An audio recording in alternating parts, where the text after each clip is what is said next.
Bonjour à tous et bienvenue sur le JT du Coin, l'émission qui récapitule les actus crypto récentes.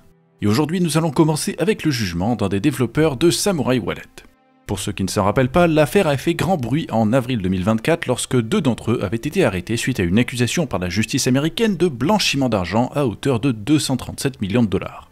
Beaucoup de gens dans la crypto sont en total désaccord avec ce procès qui est perçu comme une injustice étant donné que Samurai Wallet avait pour vocation de protéger la vie privée de ses utilisateurs en mixant leur bitcoin.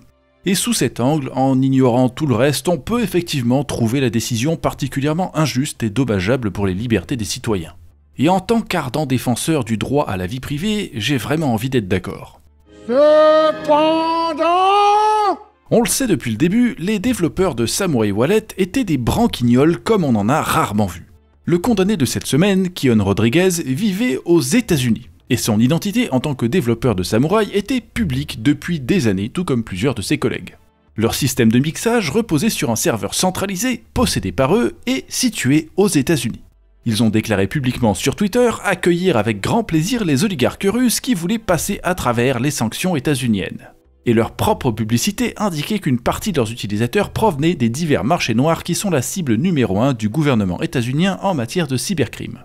En conclusion, ils auraient eu nettement plus de chances de s'en tirer indemnes en distribuant du vin et du saucisson aux passants devant le quartier général des talibans. Il n'y avait absolument rien de surprenant à ce que Kion Rodriguez finisse condamné à 5 ans de prison. Et de ce fait, nous allons passer à l'info suivante qui est beaucoup plus surprenante. Car cette semaine, un piratage de grande ampleur a eu lieu sur un protocole DeFi bien connu. Balancer, qui existe depuis plusieurs années, avait jusqu'à récemment plus de 800 millions de dollars en TVL. Malheureusement, leurs Composable Stable Pools ont fait l'objet d'un exploit ayant permis aux pirates de dérober presque 130 millions de dollars. Il s'agit d'une attaque très sophistiquée sur le plan technique, mais dont le concept est assez simple à comprendre. En effet, elle consiste à provoquer avec une première transaction une erreur dans les calculs d'arrondissement du prix réalisés par le système de Balancer pour qu'une opération d'échange réalisée juste après avec une deuxième transaction permette aux pirates d'obtenir beaucoup plus d'argent qu'ils n'auraient normalement dû en avoir. En quelque sorte, c'est un peu l'équivalent crypto de cette actualité qu'on avait vu passer il y a quelques temps. Et Balancer V2 étant un protocole connu et réputé plutôt fiable depuis de nombreuses années, il avait été forqué plusieurs fois, ce qui fait que tous les autres ayant copié son code ont vite subi la même attaque.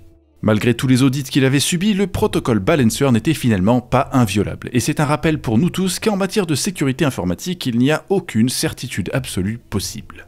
Et juste après cette semaine, nous avons assisté non pas à un deuxième piratage, mais à l'effondrement d'une plateforme DeFi pour simple cause de mauvaise gestion. Baptisée Stream Finance, elle offrait des rendements attrayants aux utilisateurs y déposant des jetons. Les déposants recevaient en échange des actifs synthétiques comme ce XUSD qu'ils pouvaient ensuite réutiliser dans d'autres protocoles DeFi pour cumuler les sources de revenus. Au fil du temps, ces jetons synthétiques se sont répandus à travers de multiples autres applications DeFi en tant que collatéral pour des prêts par exemple. Mais le rendement doit toujours sortir de quelque part.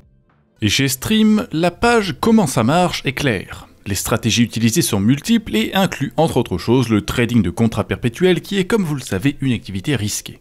Ces stratégies, dont les modalités restent un peu vagues, étaient notamment mises en pratique par des sociétés tierces mandatées pour générer des profits avec les fonds qui leur étaient confiés.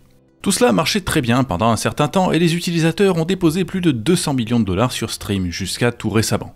Car le 10 octobre, la panique provoquée par l'annonce de Trump a déclenché une cascade de liquidation de 19 milliards de dollars et à cette occasion, on suppose que d'une manière ou d'une autre, l'un des gestionnaires externes de Stream a probablement été liquidé. Quelques semaines plus tard, ils ont dû l'avouer à Stream Finance. Les 93 millions de dollars qui leur avaient été confiés ont disparu. En conséquence de cette perte massive, le stake Stream USD, qui n'est plus garanti par grand chose, a vu sa valeur s'effondrer immédiatement. Et indirectement, ça a provoqué l'apparition d'un trou d'au moins 285 millions de dollars à travers de multiples protocoles DeFi ayant intégré ce jeton d'une manière ou d'une autre. Et je dis au moins 285 millions parce que c'est le chiffre trouvé pour l'instant, le résultat final pourrait tout à fait se rapprocher du double. Et pendant ce temps, alors que la DeFi cafouille, la TradFi continue d'avancer et de multiplier les nouveautés, les partenariats et les intégrations. En fin de semaine dernière, il y a eu par exemple l'annonce par Anchorage Digital de leur partenariat avec Western Union, le service préféré des princes nigérians qui vous envoie des mails. Ils ont prévu de lancer une monnaie stable réglementée baptisée USDPT qui serait déployée sur Solana début 2026. Et puis il y a eu ce mercredi l'annonce par Ripple d'un partenariat entre Mastercard, Webbank et Gemini qui vise à utiliser la monnaie stable Ripple USD sur la blockchain XRPL pour améliorer le règlement de transactions en fiat. Cet arrangement tourne notamment autour de la carte bancaire de Gemini qui est actuellement disponible en version Solana et qui va a priori bientôt être disponible en version XRP. En parallèle, toujours mercredi, Ripple a également annoncé une levée de fonds énorme.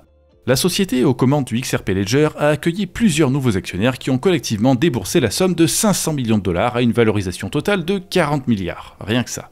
Cela dit, sur les marchés secondaires accessibles aux investisseurs fortunés, le chiffre est un peu plus bas puisqu'avec environ 141 millions d'actions en circulation il y a quelques mois, leur capitalisation serait de 23 milliards au prix actuel. Est-ce que ça veut dire pour autant que les investisseurs qui ont payé le prix fort ont fait une erreur ? Pas sûr, parce qu'avec les milliards de XRP qu'ils possèdent et les revenus que la société semble générer, une valorisation à 40 milliards pourrait tout à fait être justifiée. Mais la question n'a pas grande importance puisque pour l'instant on ne peut pas y investir et que ça ne risque pas de changer dans l'immédiat. Toujours mercredi, la nouvelle PDG de Ripple Labs a déclaré à travers Bloomberg que la société n'avait pas prévu d'entrer en bourse et que pour l'instant, il se concentre sur la croissance. C'est sûr qu'avec 500 millions de dollars en poche, ils n'ont pas vraiment besoin d'aller vendre des parts en bourse. Et donc nous allons nous tourner vers la dernière actu importante de la semaine qui concerne le soi-disant génie de la finance, autrefois rebaptisé Scam Bank Run Fraud. Nous le savons déjà depuis septembre, l'ancien PDG de la plateforme FTX avait fait appel et il devait repasser au tribunal le 4 novembre. C'est désormais chose faite. Mais avant de parler de ce nouveau passage devant le juge, il faut mentionner les dernières gesticulations ridicules de SBF devant le tribunal de l'opinion populaire. Je n'avais pas eu le temps d'en parler dans le JT de la première semaine d'octobre, mais déjà à ce moment, il avait participé à un entretien avec le média Mother Jones, au cours duquel il a notamment déclaré « I never defrauded anyone ». Je n'ai jamais arnaqué personne. Une idée bien étrange qui semble bizarrement être contredite par la réalité sous tous les angles. Tous les documents, toutes les dettes contractées, toutes les structures bancales et les investissements ratés d'Alameda prouvent qu'il a arnaqué des tas de gens et à une échelle absolument colossale. Mais dans son esprit visiblement un peu fragile, rien de tout ça ne s'est passé. Sans nous prévenir, il a transité mentalement vers un monde parallèle où tout va bien. C'est probablement pour cette raison que plus récemment, il a par ailleurs publié un message déclarant que FTX n'a jamais été insolvable, que tout l'argent était là, et que c'est la faute des avocats cupides si l'entreprise a été mise en liquidation.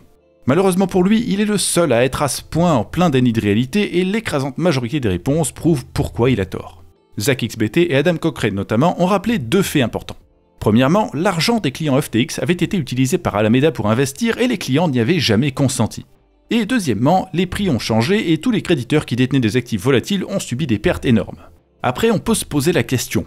Est-ce que cette déconnexion totale des faits est surprenante de la part d'un type qui pensait qu'utiliser les fonds clients pour investir était intelligent et parfaitement légal? A priori, pas vraiment.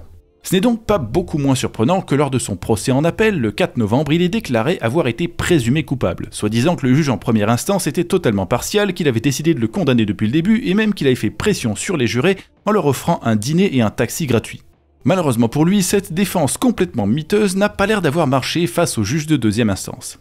Leur jugement n'a pas encore été rendu, mais nous en saurons plus dans les jours à venir. Alors en attendant, comme nous en avons terminé avec les actus de la semaine, je vous invite à aller visiter le canal Telegram d'infos en direct du Journal du Coin si vous ne l'avez pas déjà fait. C'est gratuit et vous y trouverez toutes les actus crypto tous les jours. Et dans tous les cas, je vous souhaite une bonne fin de journée, une bonne semaine et j'espère qu'on se reverra très prochainement sur YouTube pour l'épisode suivant du JT. À bientôt!